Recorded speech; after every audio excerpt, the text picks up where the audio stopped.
नमस्कार दोस्तों, मेरा नाम अनिल सोलंकी है। मेरे यूट्यूब मंसलाडू जाट वॉइस में आप सबका स्वागत है। दोस्तों, जाटों का नेता हुड्डा है या चौटाला, आज के वीडियो में इस पर बात करेंगे।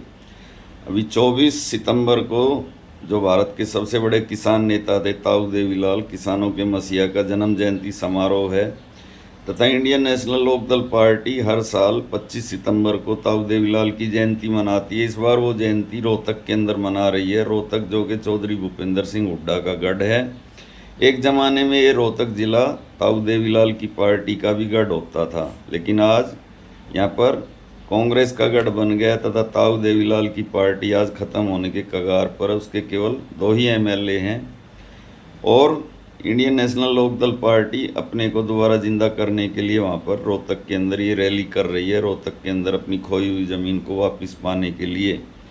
तो मैं थोड़ा सा आपको अतीत में लेके जाता हूँ। आज भले इंडियन नेशनल लोकदल पार्टी ख़त्म होने के कगार पर है, उसके पास एक भी सांसद तथा विधायक के नाम पर 2 विधायक हैं, लेकिन एक ज़माने में उसका जो अतीत था वो बहुत ही स्वर्णिम अतीत था, गोल्डन एरा था। उसने 3 बार हरियाणा के अंदर पूर्ण बहुमत की सरकारें बनाई चलाई तथा जब वो चुनाव हार भी जाती थी तब भी एक बार को छोड़कर कभी भी वो सिंगल डिजिट में नहीं आई। उसको हमेशा एक अच्छा मैंडेट मिलता था, अच्छी सीटें मिलती थी। उसका परसेंटेज ऑफ वोट भी कभी 20% से नीचे नहीं गया था।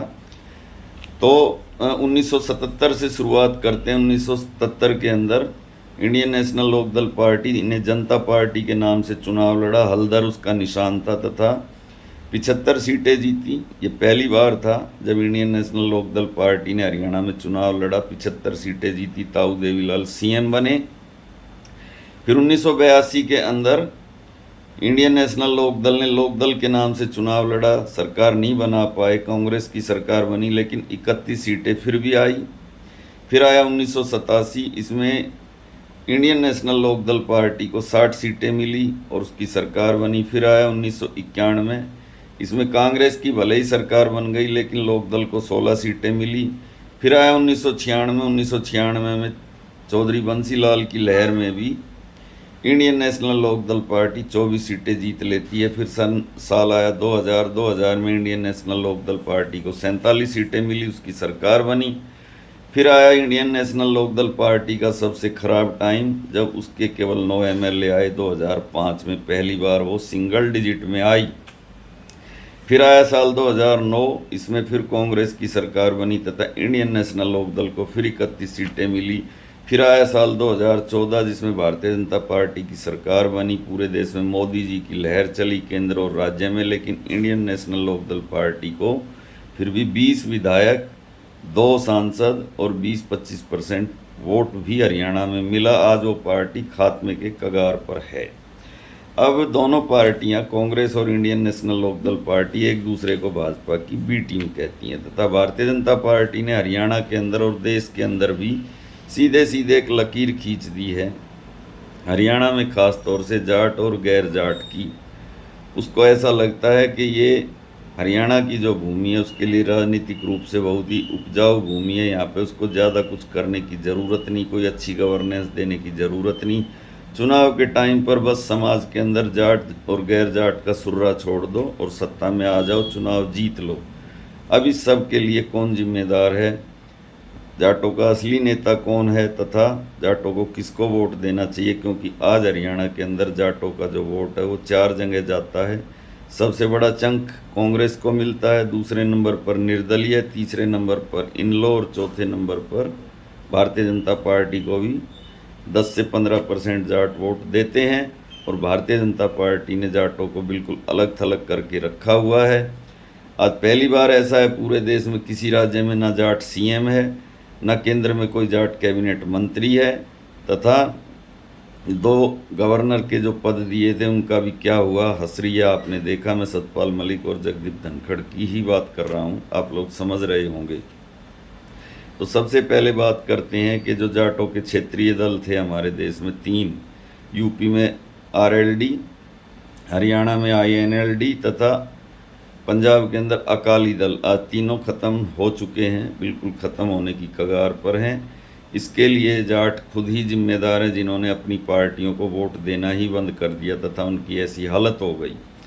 हमारे हरियाणा के अंदर ही दोस्तों एक इलाका अहीरवाल, हमको अपने यादव भाइयों से सीखना चाहिए। उनकी दो रीजनल पार्टियां हैं, यूपी के अंदर समाजवादी पार्टी तथा बिहार के अंदर राष्ट्रीय जनता दल। हालांकि दोनों पार्टियां बहुत लंबे समय से सत्ता से बाहर हैं।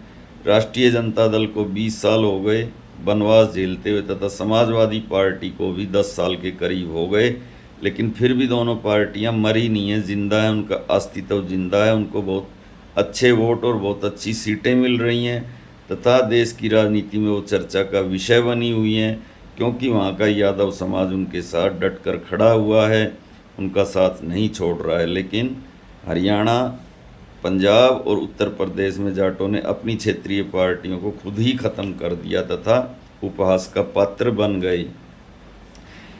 यादव भाइयों से मुझे एक बात सीखने को मिलती है कि उत्तर प्रदेश और बिहार के अंदर यादव बन के वोट डालते हैं और बाकी देश में हिंदू बन के वोट डालते हैं। बाकी सभी राज्यों में, दिल्ली हो, हरियाणा हो, मध्य प्रदेश हो, हर राज्य में भाजपा को वोट देते हैं, लेकिन यूपी बिहार में अपनी क्षेत्रीय पार्टी को वोट देते हैं।